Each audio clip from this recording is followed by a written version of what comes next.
Hi everyone. It is a chilly day in the neighborhood, but that's all right.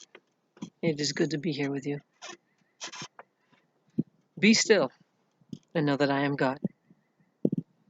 We are about to begin week number 6 of our COVID-19 cocooning. It is my hope that you are all well. I cannot stress enough how important self-care is right now. Most of us have been mandated to stay home, to be still. So, what are you doing to spend your day to day? For me, I've been reading and writing for school, doing puzzles, coloring, going on walks in nature, calling friends and loved ones, watching more TV, and I have a creative project waiting for me. How about you? Stillness has taken on a whole new meaning for me. Be still and stay home. Be still and listen for the faint whispers of the divine. It is not an either or, but a both and. By that I mean I need to stay home and I need to be still in silence so that the God within me may manifest. I need both. Life as we know it has been turned upside down, and most rules have been thrown out the window because nothing could prepare us for this. Some of us are able to work at home. Some of us are assisting our children with virtual homeschooling. How's that going? Others are essential workers who must go out into the thick of things, being of service to others in our community. On behalf of myself and of the First Church of Middletown family, thank you. And I pray that you are able to dip your cup into the wellspring of God's abundant love to keep your faith strong. I have so much I would like to share with you, but I will admit that with all this going on, I have had the attention span of a squirrel, unable to focus on any one thing for very long, easily distracted. I want to talk about faith and trust. I want to reach through this screen and give you all giant hugs. I miss my day-to-day routine,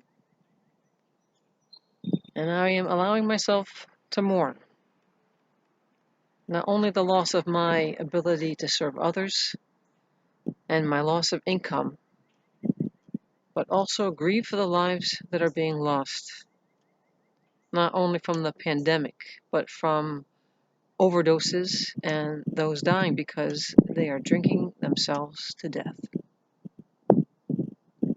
As someone in recovery, I feel the weight of that. And I also wanted to share with you how important it is to be resilient. Last week in my readings for school, I came across this meditation by Howard Thurman. It is strange how, as we sit in God's presence, so many things that yesterday seemed important, even crucial, have somehow lost their significance.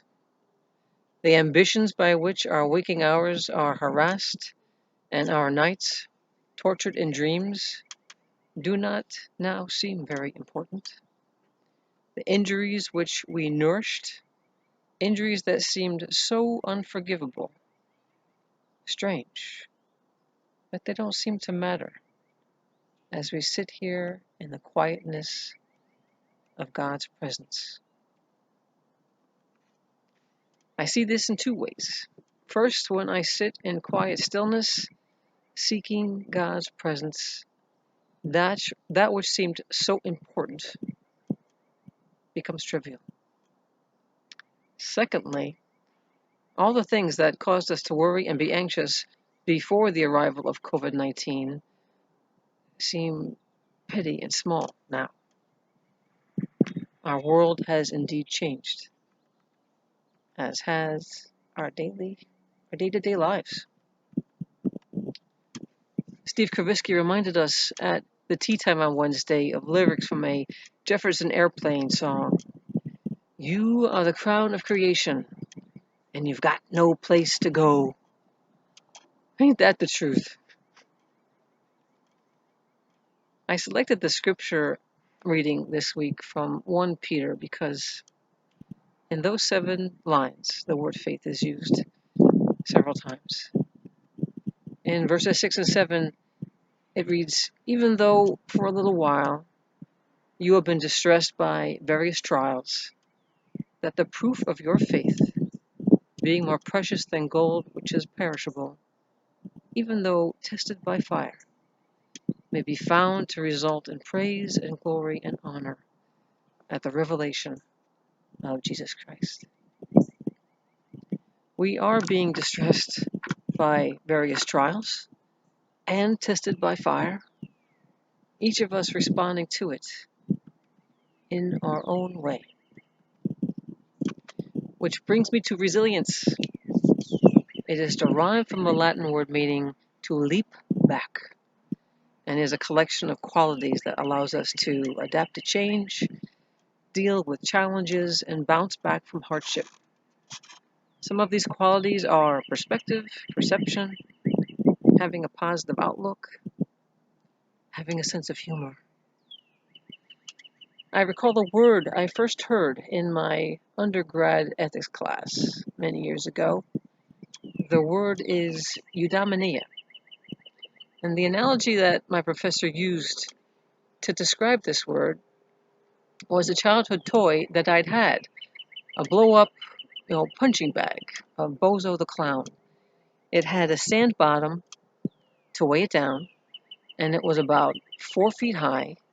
And with any pressure at all, I have a picture of it. I don't know if you can see it. Any pressure at all, it would tip nearly all the way over and then bounce back to an upright position. Eudaimonia is that place of uprightness, that place of balance and well-being that we return to when we are centered and being true to our authentic self. So no matter what Bozo went through, it would always return to an upright position. It was resilient. When we are able to practice resilience, perhaps we can become stronger in the face of adversity. So I wish for us to be resilient, for us to maintain a positive attitude, practice self-care, feel our feelings without being overwhelmed by them, lean on God a little more, call friends and loved ones and attend Zoom meetings to see their faces, find moments to play and laugh because laughter heals. Have faith, and together we can trust that this too shall pass. Being in recovery has taught me the importance of taking life one day at a time. And if that's too much, 1 hour or 1 minute at a time. It also taught me the phrase, move a muscle, change a thought, which translates to, if I'm experiencing fear or obsessing over something, I need to do something to distract myself, to change what I'm obsessing about. How we see things is a matter of perception. There is a quote, my barn having burned down, I can now see the moon. Practice seeing the good in the situation, no matter how dismal it may seem. There is so little we have control over. I pray we can lighten our load by giving it to God. Remember that you are loved and trust that everything is going to be all right. In her book Rising Strong, author Brene Brown says that life is about a tolerance for discomfort. I pray that in our tolerance, we accept where we are and imagine being embraced by the divine who loves us beyond our wildest dreams. Be still and know that I am God. What better time than now? As I close, I invite you to join me in the Serenity Prayer. God, grant me the serenity to accept the things I cannot change, the courage to change the things I can, and the wisdom to know the difference. Amen. Peace, good health, and blessings to you all.